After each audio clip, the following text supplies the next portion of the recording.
placer, un orgullo, una alegría recibir a una amiga de la casa, porque ella es periodista y productora de La Diaria y de Radio Carve, pero también eventualmente de TV Ciudad, así que es un placer que vuelvas a tu casa, Fiorella Rodríguez. Muchas gracias, el placer es mío pasar de producir este precioso programa a estar acá, es un honor realmente. En la versión de 2022 estuviste acá como una de las protagonistas sin duda. Pero vos te has especializado en fútbol femenino y nosotros te invitábamos a este espacio para hablar de un campeonato de apertura que comienza mañana y del que sabemos muy poco. ¿Por qué sabemos tan poco de fútbol femenino? Sí, bueno, el campeonato efectivamente empieza este fin de semana, pero hubo una serie de conflictos que suelen suceder cada vez que va a iniciar un torneo de fútbol femenino por todo lo que falta, ¿no?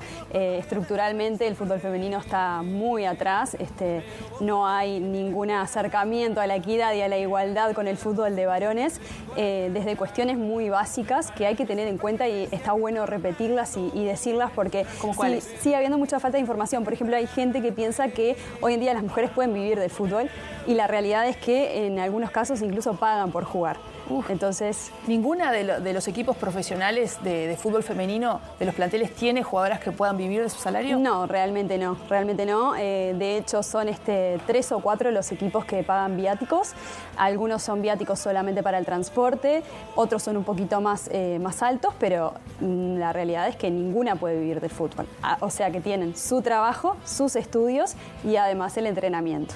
El otro día leí una entrevista que vos habías hecho a Adriana Salvaño, sí. Que es de Peñarol, o era de Peñarol, que se fue porque bueno, le daban un alojamiento que no estaba en las mejores condiciones para un deportista y además 5.000 pesos de viático. Yo no podía creer quién puede vivir, y mucho más un deportista que necesita comer de determinada manera, con esos salarios, un club grande. ¿Esa es la realidad de nuestro fútbol femenino? Bueno, el caso de Adriana es claro ejemplo de lo que pasa, ¿no? Ella lo que solicitaba era si no le podían como cerrar la pieza, básicamente el lugar donde ella vivía, para poder estudiar y dedicarle más tiempo a sus estudios, porque en definitiva son su futuro, porque sabe que del fútbol no iba a llegar a vivir.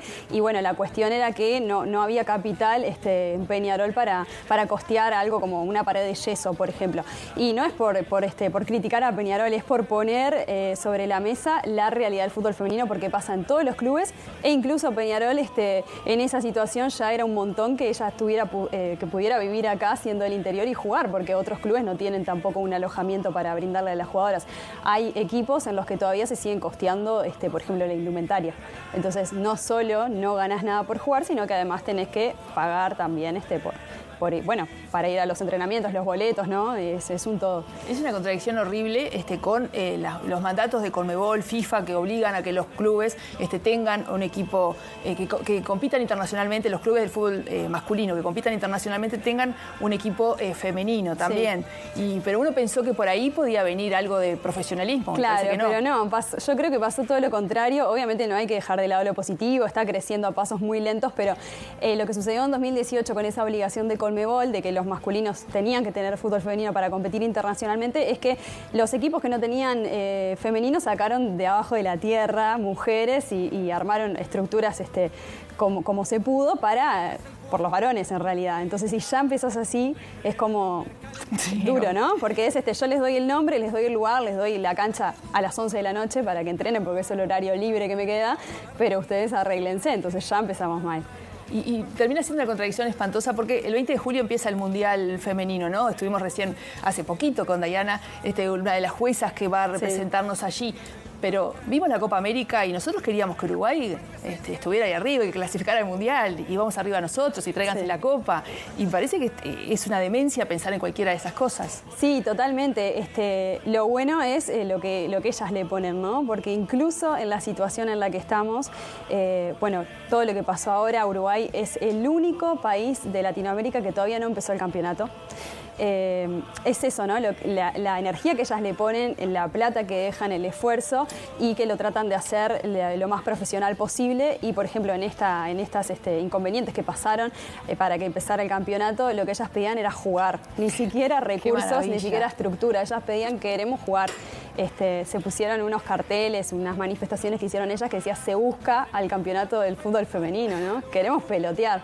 O sea, lo básico, ¿no? Le contamos 5 meses sin campeonato. No, 5 meses. Le quería contar eso mismo a la audiencia de Ciudad Viva, de que desde el 20 de noviembre no se juega al fútbol, y eso para cualquier deportista es espantoso. Y la situación de las gurisas de náutico también, que no va a poder participar de este campeonato. Y ahí sí hay amor, porque esas gurisas tenían claro desde el inicio, y el club les había dicho desde el inicio que no podía apoyar el profesionalismo, pero igual se habían puesto al hombro esto de jugar y bueno, finalmente no va a poder ser. Totalmente, ¿no? Ahí justamente lo que vos decías, Tania, de que, bueno, Náutico es un club social y deportivo, nunca aspiró a ser un club competitivo en AUF, ellas lo tenían claro desde el inicio, pero había surgido una propuesta, ¿no? de cambiar eso, de pasar a jugar bajo el nombre de otro equipo, entonces se sumaron más mujeres a Náutico. Cuando eso no se pudo concretar, no se pudo lograr ese acuerdo, obviamente esas mujeres dijeron, bueno, yo no estoy dispuesta a seguir en estas condiciones, y se bajó Náutico y en su lugar va a jugar Racing, así que también, ¿no?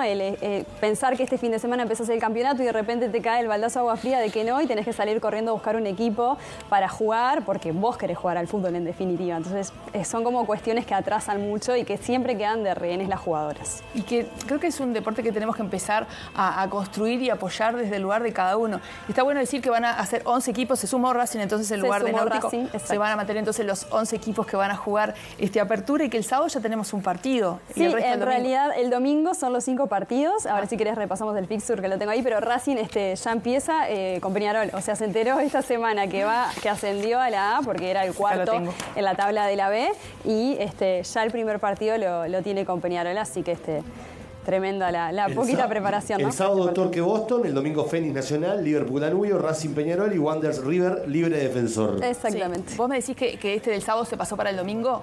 Sí, quedaron el domingo los partidos. Todos el domingo. Entonces... Solamente va a ser televisado Wanderers River Plate, que esa es otra de las cuestiones, ¿no? En realidad eso fue lo central del asunto del conflicto entre los clubes y AUF, porque hay toda una cuestión de la televisación, ¿no? Que hoy en día la tiene AUF a la potestad de televisar, pero claro, se pasan poquitos partidos. Por ejemplo, este fin de semana se pasa solamente Wanderers River. Entonces lo que dicen los delegados de los equipos es no solo por el dinero, que si otra empresa lo televisara capaz que puede ser más, sino por la cuestión de que se vea, ¿no? Porque vos de repente estás mirando un partido del masculino y se engancha con otro del femenino, y capaz que no era tu intención verlo, pero lo ves ahí de casualidad, y también está buena esa difusión. Vos, tu papel de periodismo deportivo relacionado con el fútbol femenino no ha sido solamente el de la cobertura de los partidos y los campeonatos, sino de esto de descubrir cuál es el rol. Y hay un rol, por algo la FIFA y la Conmebol insisten tanto en que haya fútbol femenino. Pero vos que estás adentro, que conocés, ¿por qué es importante que exista contra todo? Parado en el amor nada más de estas chiquilinas que están construyendo una forma diferente de entender este deporte maravilloso, de vivirlo desde el cuerpo de cada una de ellas. ¿Por qué es importante que nosotros apoyemos desde el lugar que podamos, capaz que en la cobertura, capaz que en concurrir a alguno de los estadios a verlas? ¿Por qué es importante que haya fútbol femenino en Uruguay?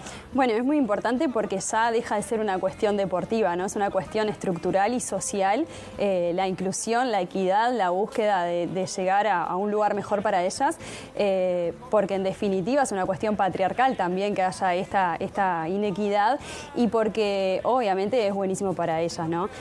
Hace poquito se disputaron 2 amistosos acá en Uruguay, en el Parque Viera y en el Capurro, y vos veías las familias, cómo acompañaban las niñas y los niños, cómo les pedían autógrafos, les pedían fotos, lo importante que era para ellas, pero también para las nuevas generaciones, ¿no? Para los niños que ven a esas mujeres como referentes, que niños de 4 o 5 años que dicen, mirá, mujeres jugando al fútbol, para ellos es lo más normal del mundo, capaz que nosotras no lo veíamos tan normal cuando éramos chicas, pero por eso es divino, porque fomenta y contribuye a cambiar otras cuestiones sociales que se salen de lo deportivo. Y además salen buenas jugadoras. También en este espacio tuvimos a Dayana Farías, que está en Portugal jugando, Belén Aquino, claro. en Brasil está ella ahora, ¿no? Sí, goleadora celeste, y de Peñarol también. Siguen saliendo jugadores. En uno de los estudios de estos Mujeres con Cancha, creo que se difundió hace muy poco, un poco más del 50% de las personas no conocían ningún campeonato de fútbol femenino del mundo, ni en Uruguay ni en el mundo. Bueno, una anécdota no bien cortita, pero un colega, un periodista deportivo, me decía, a mí no me gusta el fútbol femenino, y yo le preguntaba, pero ¿por qué no te gusta? ¿Qué partidos has visto? No, nunca vi ninguno, ¿no? Entonces, ahí vamos a lo que venía diciendo recién, es una cuestión estructural, patriarcal y social, no es una cuestión deportiva, el despertar el interés.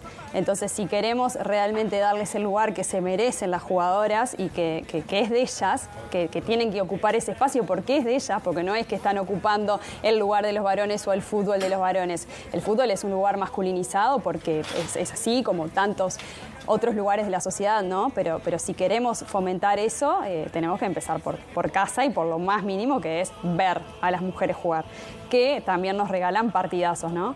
Hay juegos que realmente son más interesantes que algunos de varones. Nos queda un minuto de conversación y me quiero quedar con lo positivo, con estos avances de la televisación y también, por ejemplo, de una presencia explícita en la mutual de jugadoras con un departamento de fútbol femenino.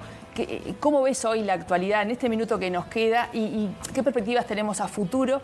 Vamos a terminar hablando dentro de pocos años de cómo salió Torque hoy. Bueno, yo creo que sí porque la lucha está, la lucha parte de los clubes y eso es muy importante y las jugadoras, como bien decís vos, están aprendiendo esas cuestiones que antes no pasaba, era como los clubes y AUF están en conflicto, está pasando tal cosa y nosotras no podemos jugar, como que no se metían mucho en el por qué pasaba eso, pero ahora con el departamento de la mutual, que está Katia Gómez y con todo lo que están haciendo, sí, sin dudas que yo creo que en muy poquito vamos a estar todos interesados y que depende de nosotros, ¿no? De los periodistas deportivos, de las periodistas deportivas, de meter al fútbol femenino también como un tema central y no como una columna o algo que queda ahí como de pasada. Bueno, desde acá vamos a intentar poner nuestro granito para esos objetivos. De verdad, siempre decimos, es un honor que cuando algún invitado nos visita, pero vos que has puesto tu foco, siendo tan joven, en este desarrollo de una manera tan profesional, de verdad, un placer, un honor que estés con nosotros, de verdad. Muchas gracias, el placer es mío. Nosotros seguimos con el programa.